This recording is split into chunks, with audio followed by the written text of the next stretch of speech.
Okay, we're going to get going right now. Thanks everybody for coming. If you do have any questions, as we've muted everyone just for connection's sake, and same with video, just do put the questions in the box as we go. Also, just want to apologize. I'm in a little bit of a more busier office today, so if you get a little background noise, my apologies in advance for that. But these are the things we do in COVID days. So anyway, today we are talking about what about new to Canada clients. So these are pretty normal situations that we're seeing more and more of, even with COVID, people that have been here for a while now being ready to buy homes. So really what we're looking at today is how to dissuade people, um, to kind of correct some myths that we're seeing that probably keep people out of the market. So first thing I want to talk about is myths around credit. And so when somebody's new to Canada, so new to Canada being defined as um, been here less than 5 years, they do not need credit in Canada to qualify. They can have a zero credit score. They can be brand new to Canada, as you're going to see. All that's okay. So within 5 years of being in Canada, they're considered new to Canada, regardless of their regardless of their current status. And so that's important to be aware of as well. We qualify them using alternate credits. Alternate credit would be utility bills, such as cell phone bills, hydro bills, landlord bills, um, all that type of thing. That's one way we do it, or international credit. So if they move from the States, if they move from UK or Australia, we may use an international credit bureau if they're just freshly come over here.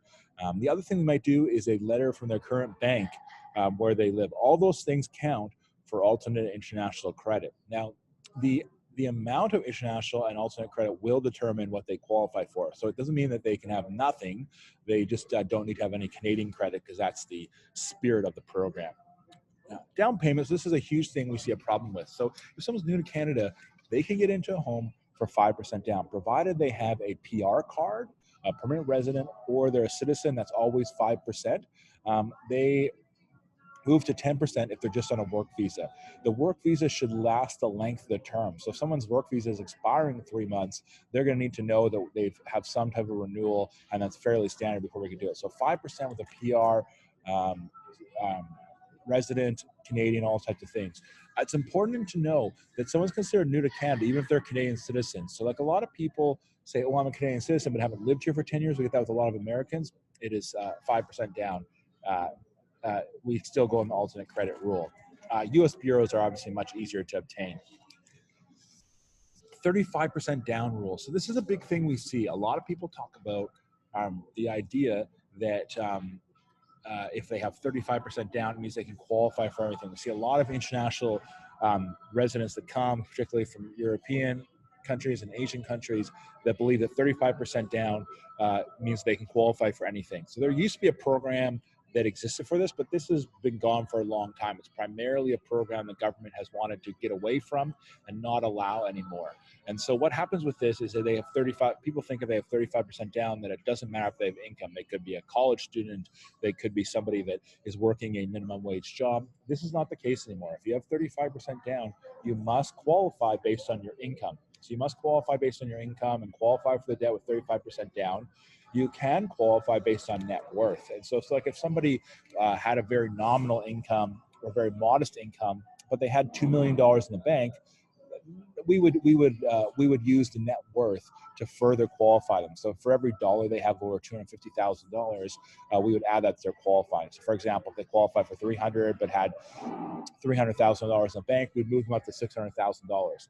That money must be on deposit in Canada. It can't be international money. We don't include that. So it has to be on deposit in Canada, but we would move the net worth up that way.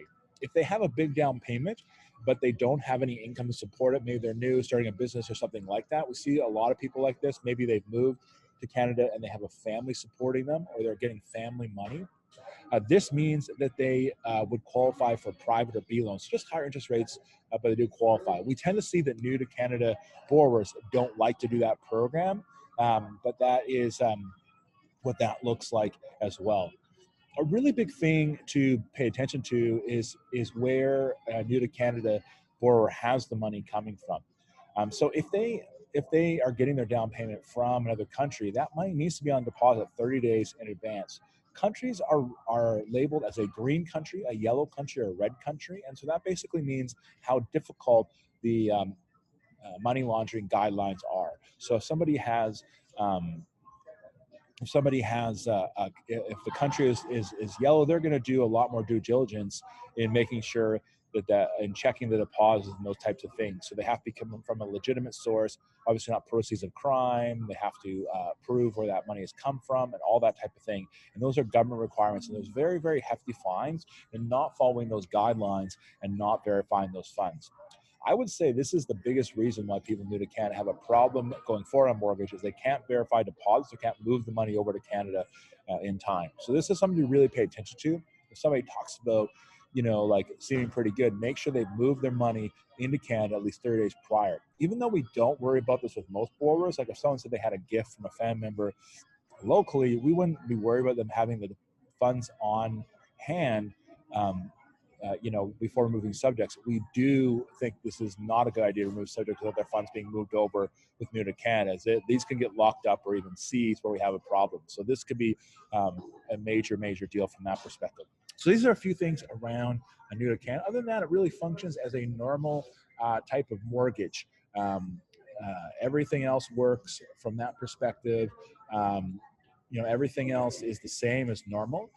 It's important to know that a lot of people stay away from doing new to Canada because they don't believe they can qualify yet, but they are sitting on quite a good amount of sums in the interim. There's a few more kind of benefits if you're a U.S. borrower.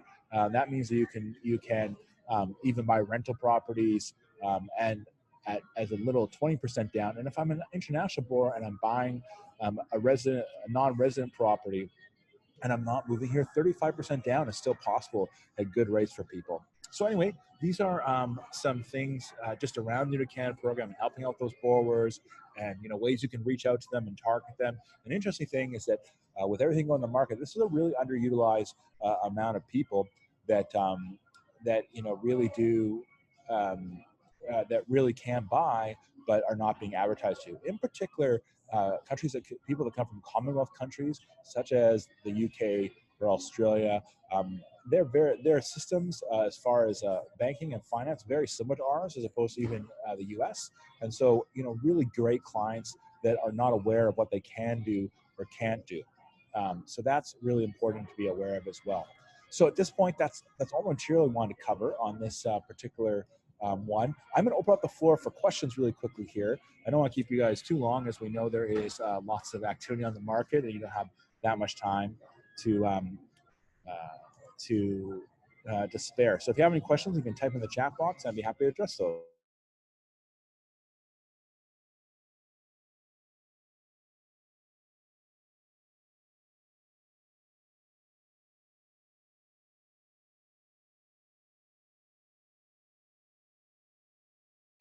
Yeah, just a general question someone's messaged me on as far as timelines, that type of thing. So we're seeing a really big polar opposite here. We have deals where they're seems like they're really taking too long to put together. And so what I would say right now is that it's so imperative that clients get pre-approved and organized beforehand. Remember that most clients are not doing that. Even if they tell you that they've spoken to me or they've spoken to a bank or broker, they're not doing that. We offer a mortgage assurance guarantee on all of our deals. So if someone's gone through a pre-approval process, we'll give them $5,000 to offer on a property in order to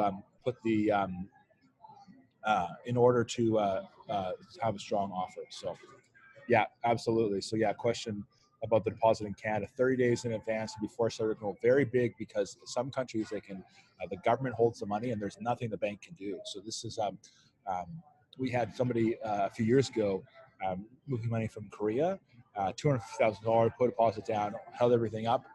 He came to us after he'd already moved subjects and those types of things. So yeah, huge big risk in this market on things not being able to close.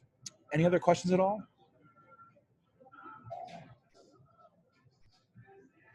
Okay, great.